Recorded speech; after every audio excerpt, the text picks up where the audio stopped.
وزیر اعظم عمران خان تقریب سے خطاب کر رہے ہیں۔ بتا دوں کہ یہ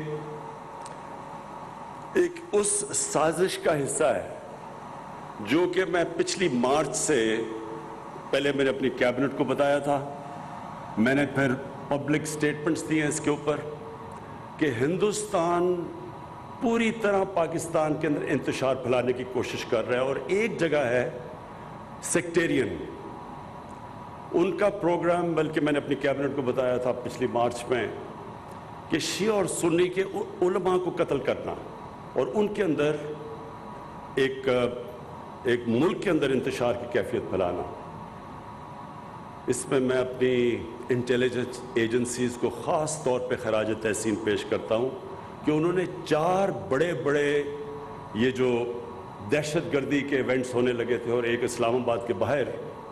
وہ ہماری انٹیلیجنس ایجنسیز کی وجہ سے بچ گئے۔ اس کے باوجود ایک ہائی پروفائل سنی عالم کا قتل کیا گیا کراچی میں، اور بڑی مشکلوں سے ہم نے ایک آگ بجھائی جو کہ سیکٹیرین ڈیوائیڈ ہونے والی تھی۔ تو یہ جو ہمیں پہلے سے آئیڈیا تو تھا کہ یہ جو ہوا ہے مچھ کے اندر، اور جب یہ ہوا تو میں نے سیدھا اپنے انٹیریئر منسٹر کو بھیجا کوئٹہ، اور انہوں نے بڑی انٹریکشن کیا۔ پھر میں نے اپنے 2 فیڈرل منسٹرز کو بھیجا اور ان کو ہزارہ کمیونٹی کو یہ بتانے کے لیے کہ یہ گورنمنٹ پوری طرح ان کے ساتھ کھڑی ہے، کیونکہ ہمیں پتہ ہے، مجھے خاص طور پہ پتہ ہے کہ ان کے اوپر کس طرح کے پیچھے ظلم ہوئے ہیں۔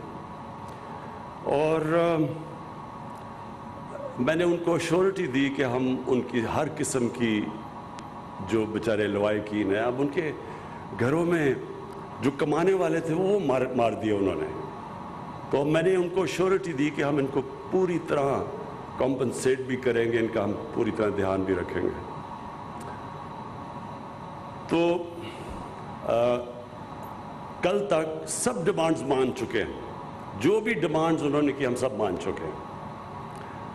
ان کی ایک یہ ڈیمانڈ ہے کہ جی پرائم منسٹر آئے تو پھر ہم لاشوں کو دفنائیں گے۔ میں نے ان کو میسج پہنچائی ہے کہ دیکھیں، جب سب ڈیمانڈز بھی آپ کی مان لی ہیں تو یہ ڈیمانڈ کرنا کہ ہم دفنائیں گے نہیں جب تک پرائم منسٹر آئے نہ، یہ کسی بھی ملک کے پرائم منسٹر کو اس طرح کی بلیک میل نہیں کرتے، کیونکہ یہ ایک ملک کا جو پرائم منسٹر تھا ہر کوئی بلیک میل کرے گا۔ پھر سب سے پہلے تو یہ جو ڈاکوؤں کا ٹولہ ہے کہ جی ہمارے سارے کرپشن کے کیسز معاف کرو نہیں تو ہم گورنمنٹ گرا دیں گے، یہ بھی تو بلیک میل چل رہی ہے 2.5 سال سے۔ تو اس لیے یہ بڑا امپورٹنٹ ہے کہ جب ساری ڈیمانڈز بھی مان لی ہیں، اور میں نے ان کو کہا ہے کہ جیسے ہی آپ ان کو دفنائیں گے میں کوئٹہ آؤں گا اور لوائقین کے ساتھ ملوں گا، اور میں پھر آج یہ اب اس پلیٹ فارم سے کہہ رہا ہوں کہ اگر آج آپ ان کو دفناتے ہیں میں آج کوئٹہ جاتا ہوں اور لوائقین کو ملتا ہوں۔ تو یہ کلیئر ہو جانا چاہیے کہ ساری آپ کی ڈیمانڈ بھی مان لی ہیں، لیکن یہ نہیں کر سکتے کہ آپ ایک کنڈیشن لگا دیں جس کی کوئی سمجھ نہیں ہے کہ جناب جب آپ پرائم منسٹر آئے گا تو ہم دفنائیں گے۔ تو پہلے آپ ان کو دفنائیں، اور آج آپ دفناتے ہیں تو میں آج آپ کو گارنٹی کرتا ہوں کہ آج ہی میں کوئٹہ پہنچتا ہوں۔ اب عامر ہاشمی، یہ آپ کے اوپر بہت بڑی ذمہ داری ہے، اور ہماری جو آئی ٹی منسٹری ہے، امین آپ کو بھی میرے خیال میں یہ ہمیں جس طرح کہا گیا بہت پہلے یہ سٹیپ لینا چاہیے تھا، کیونکہ ساری دنیا یہ جو انقلاب آ رہا ہے یہ آئی ٹی کے اندر انقلاب آ رہا ہے، اور بڑی تیزی سے یہ بڑھ رہا آگے۔ اور یہ جو ابھی بھی ہم نے دیکھا کہ کووڈ کے دوران جن کمپنیز نے گین کیا وہ ساری آئی ٹی کمپنیز تھیں، سو اس لیے ہم پیچھے رہ گئے ہیں، اور ہمیں یہ بہت پہلے اس طرح کے انسینٹیوز دینے چاہیے تھے اپنے آئی ٹی سیکٹر کو، جو کہ ان اسپیشل ٹیکنالوجی زونز میں دیے جا رہے ہیں۔ کوشش یہ ہے کہ ہم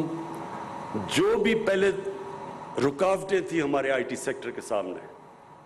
این ڈی یو کے اندر ایک پورا سیمینار کیا گیا، وہ ساری رکاوٹیں بتائیں، جو اسٹیک ہولڈرز تھے انہوں نے آ کے بتایا کہ ہمیں کس کے پرابلمز آ رہے ہیں، ایف بی آر سے کیا پرابلم ہے،